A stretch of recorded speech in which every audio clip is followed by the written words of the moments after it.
what's going on, y'all? T-Bob here. And Jake as well. And you're about to watch a little OTB LSU. We're going to give you all the latest, greatest between LSU football, baseball, women's basketball, softball, and everything in between. Bottom line, if you want to talk Tigers, keep it locked, subscribe, like it, and we hope you enjoy it. When it comes to LSU football this fall, I don't think I'm as confident as others are. I'm hopeful, certainly.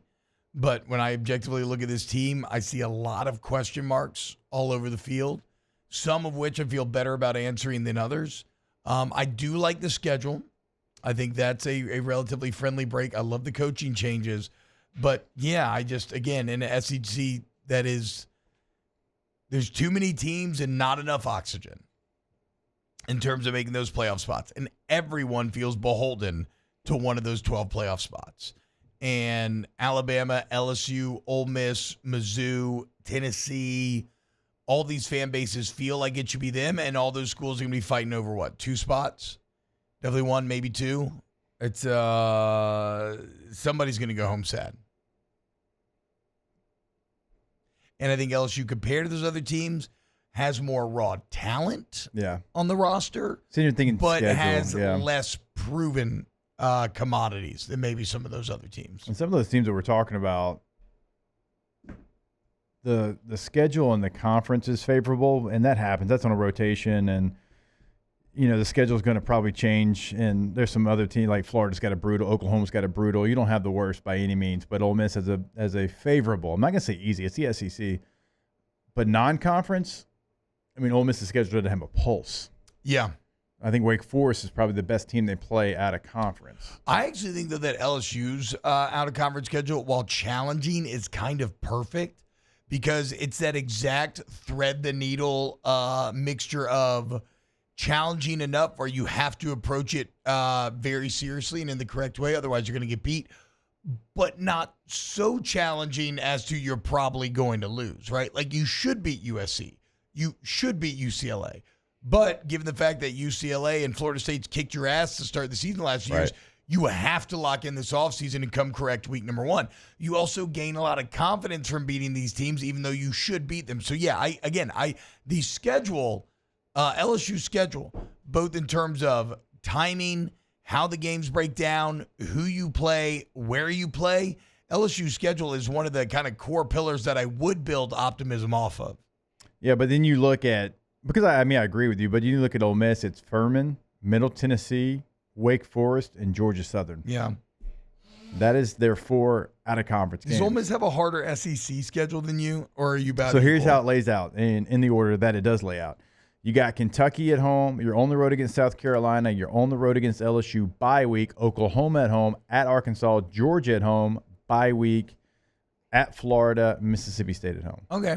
You kind of split up with some of the good teams there. I'll tell you guys, a messed up schedule is Oklahoma. Yeah, Oklahoma got no favors from They're the SEC probably office. going to start about 5-2. Like they got a relatively easy beginning, but they're probably going to finish about 7-5 or 6-6. So they go. You're going to hear a lot of Venables noise. They go Temple to start off, home game obviously. Then they go the Willie Fritz Bowl. They go Houston and Tulane. Yep. So current and former Willie Fritz, both at home.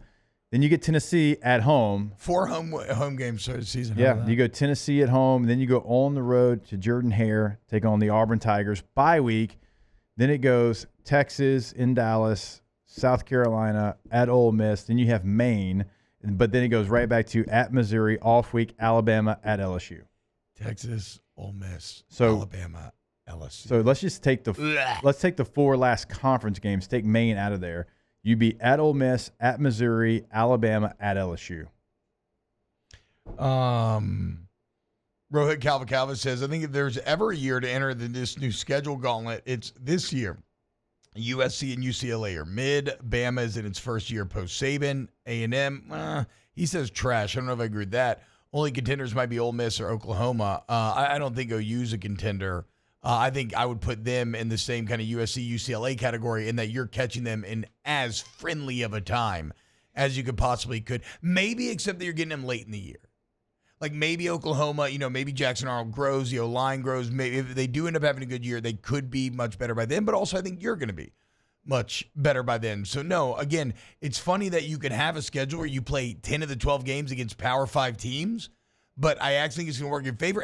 And Jake, if you are a 9-3 team, even though you probably have to be 10-2, but if you are a 9-3 team, you will do yourself favors because you have 10 of 12 Power 5 games. Yeah. Like if you have wins over UCLA and USC, and we're getting into a judgment situation about who gets in at 9-3 for the last spot. Is it a 9-3 Big Ten team or a 9-3 SEC team? Like you will help yourself if because of those games. No, I agree with that. And so, scheduling those games, the USC games, one that you hear rumors that they've been trying to get out of it, but whatever. Like it's a big marquee matchup. You got to take care of business, and then like with UCLA, you owe them something from what they did to you in the Rose Bowl. So I agree with you. Like good matchups look great on paper, but you should have the ability to go out there and win those games. And so, but that's going to behoove you a little bit later on when you're having those arguments, because let's say you lose 3 games, and those 3 games are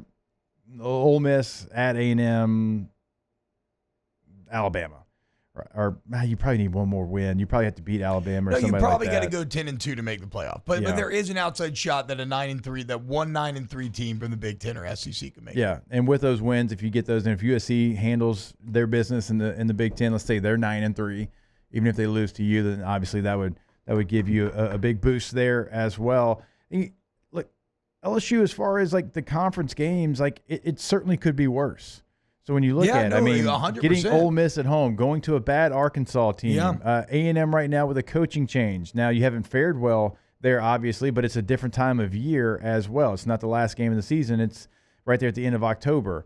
Then you get the bye week before you go Alabama at home. You got to go to Florida. Who knows what they'll be by then. You get the opportunity to have Vanderbilt come to your stadium, and then you get Oklahoma to come to your stadium. So if we're talking about favorable SEC schedules, this one's going to fall into that category, I think. Yes. Oh, without a doubt. And let me amend my statement. If you go 10-2, you do make the playoffs. That's a guarantee.